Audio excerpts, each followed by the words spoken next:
are set pieces boring? I don't think so, but you do a little bit. And by the way, the stats are in. Eight of Gabby's 74 Premier League goals came from set pieces, mate. So Brave, if it wasn't mate. for set pieces, you'd only be sitting on 66. I know, mate, I know. So we're going to bring in a man who's responsible for that Stoke last minute long throw and winner against Gabby's Villa back in 2008. It's time to say a very good morning to Tony Pulis. Tony, very good morning, mate. How are you? Good morning, Tony. Morning, Ali. Morning, Gab. Morning, mate. Tony, what's all the fuss about? The last time I looked, mate, at the laws and regulations of the game, long throws and corner kicks were allowed, mate. What's going on? Well, I think we've grown up with corners and free kicks and long throw-ins 20 years ago. This football spins around, and it's come around again where set pieces are being recognised as very, very beneficial in every way. I think Arsenal have brought it to the fore. You most probably needed one of the top 4 or 5 clubs to be doing it really well for everybody to just, sit up and take notice. Yeah. And they did that, and everybody has followed suit. Listen, there's a lot of time spent on, attacking set plays, and we'll talk about that and everything else. I sit down and watch corners today, and the defending off the corners is absolutely shocking. The coaches are going to start talking about defenders defending properly. Uh-huh. Referees have got to start giving penalties for people who are not even looking at the ball. Yeah, they're actually grabbing players, and they're talking about, there's a melee in the box. How many times do you see a referee blow his whistle before the corner's taken, have a word with 2 players, waste of time, because they never do anything afterwards anyway. Yeah.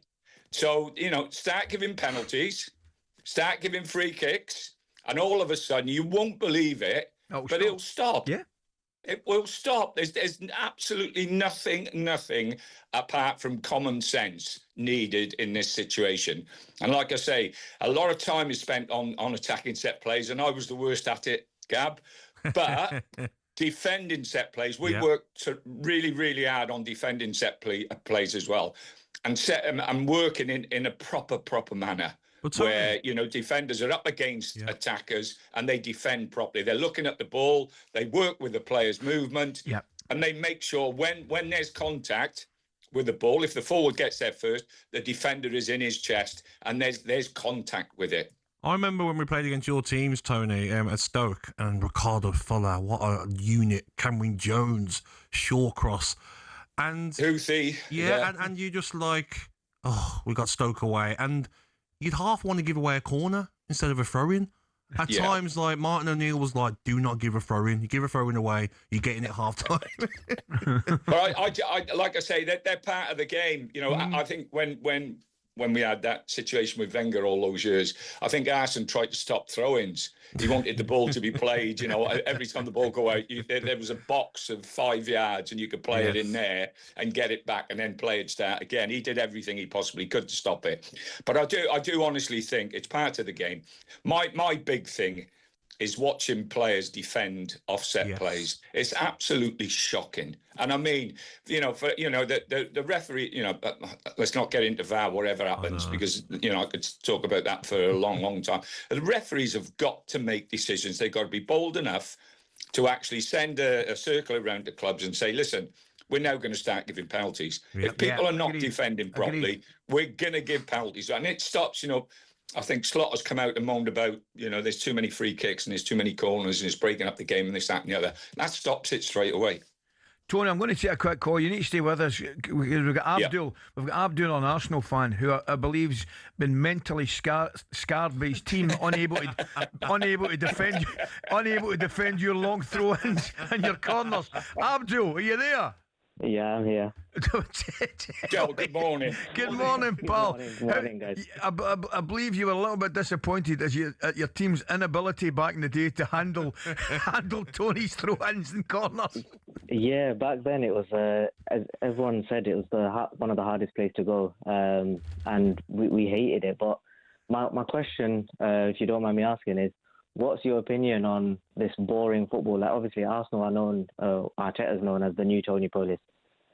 So we just want to know, what's your take on that?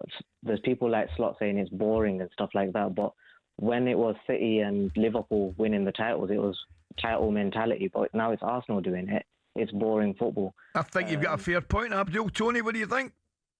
Yeah, boring Arsenal. I'll tell you right now, Abdul. I'll tell you right now, there won't be too many Arsenal supporters complaining about boring Arsenal if you go over the line, mate. Not. Not at all. I really, truthfully, Abdul, I think Arteta has been absolutely fantastic to pick up on the basis of what, if you do it properly, what set plays can bring. Yeah. And it can change games from drawing games or losing games to winning games that has taken them to where they are. It's not everything. They've got some fantastic players, and I mean and they play some fantastic football at times. But it's another string to their bow, and I think it's a string that's helped them get to where they are now, without a question of a doubt. Brilliant, Abdul. Thanks for your call, pal. Tony, I want to ask you something, and it seems kind of obvious to me, right? No matter who you're a manager or who you're coaching, right? You clearly want to play to the best of your own team's abilities, and you want to prevent the opposition from playing to theirs. Now, if you're playing, for example, if you're playing against Manchester City, right? You're not going to take them on at tippy-tappy football stuff. You're not going to play into their hands. You're going to do something to try and take them out their comfort zone. And if that's a long throw, if that's a corner putting everybody in a box, if it's going direct, then that's what you'll do. And I managed 3 different clubs in the Premier League, and the 3 clubs had different strengths. And I think what you do as a manager when you go into a football club, you actually find out what the strength of that team is, and you play to the strengths of that team. Yep. When I was at Palace, we had Blassie and Puncheon wide and Shamak in the pocket, who were all very, very good footballers. And we could play 4-4-2 or drop Shamak in and play 4-5-1 if we were away from home. I go to West Brom and you had Morrison and Gardner and Brunt. They weren't players who could take people on. So we played them inside the pitch. So we actually played 4-2-2-2. And we made that nice and solid and made it difficult for teams to break us down and beat us. And I think I've always been a manager that's looked at the strengths of the team and then played to their strengths. I've never gone in and gone, I play 4-4-2 all the time. I'm going to boot it long, irrespective of what people say. You know, we had Brown and Berarino up front, both of them 4'2". So, it was what's name. It's just finding the strengths and being competent enough to put in place a system that suits that team. Tony, can I ask you quickly on your old club, West Brom? It's a bit of a shambles at the moment, isn't it? And big danger of going down. I spoke to James last night. I spoke to James Morrison last night, who was a player for me. Mozza was a fantastic player for me, great lad, and he is, obviously ingrained in that football club.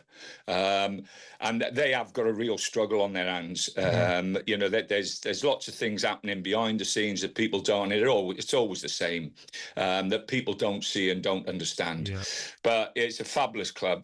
I really enjoyed it. It is a fantastic football area. Yes. And you don't need West Brom going down. Wolves are going to go down. It looks. You don't need West Brom going out of that league. Tony, I was going to say, mate, I mean, all things considered, we're having a little bit of a mump in the moan this morning. But in the grand scheme of things, you take into the account the finish up in Scotland, Arsenal going for it, City, relegation, top of that championship, bottom of the championship, World Cup coming up. We've got so much football to look forward to, mate, haven't we? Well, one thing, I know you won't be too pleased with the way it finished at the Old Firm game. One, the referee, absolutely fantastic. I think he actually jumped over and a couple of players who went down injured. Yeah, he never stopped the game once. Absolutely. It was like watching football 20 years ago. Yeah. He wasn't having anybody hanging around or falling down and blowing up and stopping the game. He just got on with it. And amazingly, how many of those players jumped up and carried on playing? I know, mate. It's funny though, Tony. When players do it? It was just fantastic. When players do it, right, and then they fall down and then their team win the ball back, they're straight up, aren't they? On getting back in the box to go and try and score a goal. Andy, I know it'll be, sorry, Ali, it'll be disappointing for you, but I just thought the referee was I thought it was a very, very old-fashioned game in lots of respects. Great, obviously, unbelievable atmosphere.